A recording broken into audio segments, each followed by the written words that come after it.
In Matthew 10:22, Jesus says, "And you will be hated by all for my name's sake." Doesn't sound like a really good statement, does it? The context is Jesus is sending of the 12, and he's sending them to heal, to deliver, to raise the dead, and to proclaim that the kingdom of God is at hand. Now, it seems strange that one would be hated for such a great proclamation. That is the good news. But what we know is that those who walk in darkness are bothered by the light. They don't know what true life is about. They want to hold on to what they have, so they resent anyone who comes to tell them something different. However, the part that jumps out at me is this promise that Jesus makes at the end. But the one who endures to the end will be saved.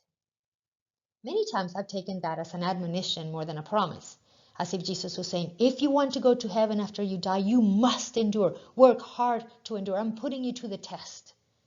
See, this is the burden that we carry when we see God as supreme ruler and salvation only as a ticket to heaven. But we must remember that first and foremost, God is love, and that he has committed himself forever to the human cause, not just in terms of our eternal destination, but in the here and now. This is what salvation means. Salvation has to do with the here and the now as much as it has to do with what happens to us after we die. So we must remember the full definition of the word salvation.